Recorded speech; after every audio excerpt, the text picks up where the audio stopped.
ഈസിന്യൂ കിച്ചണിലേക്ക് എല്ലാവർക്കും സ്വാഗതം. ഇന്ന് ഞാനിവിടെ ഉണ്ടാക്കിയിട്ടുള്ളത് ഉഴുന്നുവടയാണ്. അപ്പോൾ നമുക്ക് ഉഴുന്നുവട എങ്ങനെ ഉണ്ടാക്കിയെന്ന് വീഡിയോ ഒന്ന് കണ്ടു നോക്കിയാലോ. ഇതിനായിട്ട് ഞാൻ ഈ ഗ്ലാസ് കൊണ്ട് 2 ഗ്ലാസ് ഉഴുന്നാണ് എടുത്തിട്ടുള്ളത്.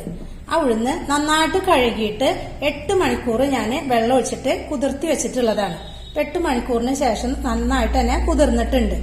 ഇനി രാത്രിയിലൊക്കെ വെക്കണ വെച്ചെങ്കിൽ നേരം വെക്കുമ്പോൾ ഉണ്ടാക്കാൻ സുഖമാണ്. അപ്പൊ അങ്ങനെയാകുമ്പോൾ രാത്രിയിൽ തന്നെ ചെയ്താൽ മതി. ഉഴുന്ന് എത്രത്തോളം കുതിർന്ന് കിട്ടണ അത്രയ്ക്ക് നല്ല സോഫ്റ്റ് ആണ് ഉഴുന്നുവടയ്ക്ക് ഉണ്ടാവുക. ഇനി ഈ ഉഴുന്നിലെ വെള്ളം മാറാനായിട്ട് ഞാനൊരു അരിപ്പയിലേക്ക് ഇതൊന്ന് ഇട്ട് കൊടുക്കുന്നുണ്ട്.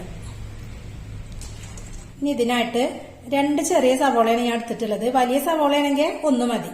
കുറച്ച് മല്ലിയില, ഒരു കഷ്ണം ഇഞ്ചി, ഒരു 5 പച്ചമുളക്, കുറച്ച് കുരുമുളക്, കറിവേപ്പില. ഇനി ഇതെല്ലാം ചെറിയ കഷ്ണങ്ങളായിട്ട് നുറുക്കിയെടുക്കണം. നമ്മൾ ഉഴുന്നുവട കഴിക്കുമ്പോൾ അറിയാൻ കൂടി ഇല്ലല്ലോ, അത്രയ്ക്കും ചെറിയ കഷ്ണങ്ങളായിട്ട് തന്നെ എല്ലാതും അരിഞ്ഞെടുക്കുക.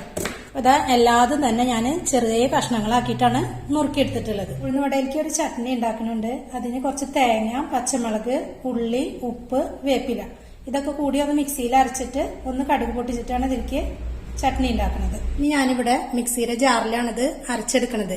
അതിനായിട്ട് ഞാൻ നേരത്തെ മാറ്റി വെച്ച ഉഴുന്ന്, വെള്ളം മാറാനായിട്ട് വെച്ച ഉഴുന്ന് ഇതിലേക്ക് ഇട്ട് കൊടുക്കുന്നുണ്ട്. കുറേശ്ശെയായിട്ട് അരച്ചെടുത്താൽ മതി. പ്രത്യേകമായിട്ട് ശ്രദ്ധിക്കേണ്ടത് വെള്ളം കൂടരുത്. വെള്ളം കൂടാണ്ട് തന്നെ അരച്ചെടുക്കുക. അപ്പോൾ ആദ്യം ഇതൊന്നും അടച്ചു വെച്ചിട്ട് വെള്ളം ഒഴിക്കാതെ ഒന്ന് അരച്ചെടുക്കുക. അതിനുശേഷം 1 ടീസ്പൂണോ 2 ടീസ്പൂണോ വെള്ളം ഒഴിച്ചിട്ട് നന്നായിട്ട് തന്നെ അരച്ചെടുക്കുക. അരച്ചെടുത്തിട്ട് കാണിക്കാം. അതാ ഞാൻ നല്ല പോലെ തന്നെ അരച്ചെടുത്തിട്ടുണ്ട്. വെള്ളം ഒന്നും കൂടാണ്ട് നല്ല പാകത്തിനായിട്ട് തന്നെ അരച്ചെടുത്തിട്ടുണ്ട്. അപ്പൊ നമുക്കറിയാലോ, അരച്ചെടുക്കുമ്പോൾ വെള്ളം കുറവാന്ന് തോന്നുമ്പോൾ കുറച്ച് വെള്ളം ഒഴിച്ചു കൊടുക്കുക. എന്നിട്ട് നന്നായിട്ടൊന്ന് ഇളക്കി കൊടുത്തിട്ട് അങ്ങനെ ചെയ്തെടുക്കണം കേട്ടോ. അപ്പൊ ഇനി ഇത് മാറ്റി വെച്ചിട്ട് മറ്റേത് മുഴുവനായിട്ടും അരച്ചെടുത്തിട്ട് കാണിക്കാം. അതാ ഞാൻ നല്ല പോലെ എല്ലാതും അരച്ചെടുത്തിട്ടുണ്ട്. പാകത്തിന് വെള്ളമായിട്ട് കൂടിയിട്ടൊന്നുമില്ല, നല്ല പാകത്തിന് തന്നെ അരച്ചെടുത്തിട്ടുണ്ട്. ഇനി ഇതൊന്നുകൂടി ഒന്ന് സോഫ്റ്റ് ആവാൻ വേണ്ടിയിട്ട് ഞാൻ നിങ്ങളുടെ കയ്യിൽ വിസ്ക് ഉണ്ടെങ്കിൽ ഈ വിസ്ക് വെച്ചിട്ട് ഒന്നിങ്ങനെ നന്നായിട്ട് അടിച്ചു കൊടുക്കുക. ഇനി വിസ്ക് ഇല്ല വെച്ചെങ്കിൽ അങ്ങനെ എന്തെങ്കിലും കയ്യിൽ വെച്ചിട്ട് ഒന്ന് നന്നായിട്ട് ഒരു 5 മിനിറ്റ് നന്നായിട്ട് ഇങ്ങനെ ബീറ്റ് ചെയ്ത് കൊടുക്കുക. അതാ 5 മിനിറ്റ് ഞാൻ നന്നായിട്ട് ഇങ്ങനെ ഇളക്കിയെടുത്തിട്ടുണ്ട്. അപ്പൊ അത് നല്ല സോഫ്റ്റ് ആയിട്ട് തന്നെ കിട്ടിയിട്ടുണ്ട്. ഇതിലേക്ക് ആവശ്യത്തിനുള്ള ഉപ്പിട്ട് കൊടുക്കുക.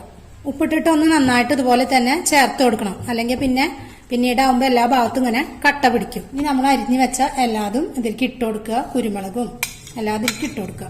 ഇനി ഇത് എല്ലാ ഭാഗത്തേക്കും ഒന്ന് ചേർത്തെടുക്കണം. ഇനി കുറച്ച് സമയം അത് വെക്കേണ്ട ആവശ്യമൊന്നുമില്ല. നമുക്ക് ഇപ്പൊ തന്നെ ഇത് ഉണ്ടാക്കിയെടുക്കാൻ നോക്കാം. ഞാനൊരു ചീനച്ചട്ടി വെച്ചിട്ടുണ്ട്. അത് ഒന്ന് ചൂടായിട്ടുണ്ട്. അതിലേക്ക് ഞാൻ സൺഫ്ലവർ ഓയിലാണ് ഒഴിച്ചു കൊടുക്കുന്നത്. ആവശ്യത്തിനുള്ളത് തന്നെ ഒഴിച്ചു കൊടുക്കണം കേട്ടോ. ഇത് മുങ്ങി വരാനായിട്ടുള്ള എണ്ണ ഒഴിച്ചു കൊടുക്കണം. ഇപ്പൊ ഓയിലൊക്കെ നന്നായിട്ട് ചൂടായിട്ടുണ്ട്. എപ്പോഴും നല്ല ചൂടോടുക്കാനുള്ള എണ്ണയ്ക്ക് വേണം ഇട്ട് കൊടുക്കാനായിട്ട് കേട്ടോ. ഇതാ നമ്മുടെ മാവ് കൈ ഒന്ന് നനച്ചെടുക്കണം. ആ നനച്ചെടുത്തതിന് ശേഷം കുറച്ച് ചെറിയ പാകത്തിനുള്ള ഉരുളിയാക്കുക. എന്നിട്ട് അതിന്റെ നടുക്ക് ഒരു ഹോൾ ഉണ്ടാക്കുക. എന്നിട്ട് അത് എണ്ണയിലേക്ക് ഇങ്ങനെ ഇട്ട് കൊടുക്കുക. അങ്ങനെ ഓരോന്നായിട്ട് ഇട്ട് കൊടുക്കാം. ഓരോന്നായിട്ട് ഇങ്ങനെ ഇട്ട് കൊടുക്കാം. കൈയൊന്ന് നനച്ചതിന് ശേഷം ചെയ്യുമ്പോൾ പെട്ടെന്ന് തന്നെ ചെയ്തെടുക്കാൻ പറ്റും. അതുപോലെ കൈ കൊള്ളാതെ തന്നെ ശ്രദ്ധിക്കണം കേട്ടോ. ഒരു 4-5 എണ്ണം ഇട്ട് കൊടുത്താൽ മതി. അതൊന്ന് മറിച്ചിട്ട് കൊടുക്കാം. ഈ തീയിൽ തന്നെ ഇങ്ങനെ വെന്തോട്ടെ. പാകത്തിനായിട്ട് തന്നെ മൊരിപ്പിച്ചെടുക്കണം കേട്ടോ. അപ്പൊ തീ പൊരയിൽ എല്ലാം തന്നെ വെച്ചു കൊടുക്കുക. 2 ഭാഗം നല്ലപോലെ തന്നെ മറിച്ചിട്ട് കൊടുക്കുക. അപ്പൊ നമ്മുടെ ഉഴുന്നുവടയൊക്കെ ഇതാ ഏകദേശം ഒന്ന് മൊരിഞ്ഞു വന്നിട്ടുണ്ട്. ഇതൊക്കെ ഒന്ന് കോരി മാറ്റും. ഇതാ ഉഴുന്നുവടയൊക്കെ കോരി എടുത്തിട്ടുണ്ട്. ഇനി അടുത്തതും കൂടിയിട്ട് ഇതുപോലെ ഉണ്ടാക്കിയെടുക്കാം.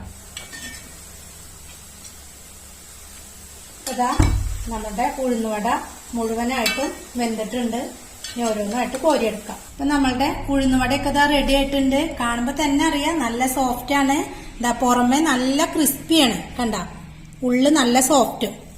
കണ്ട, പൊട്ടിക്കുമ്പോ തന്നെ അറിയാം. അപ്പൊ എല്ലാവരും ഇങ്ങനെയൊന്നും ഉണ്ടാക്കി നോക്കുക.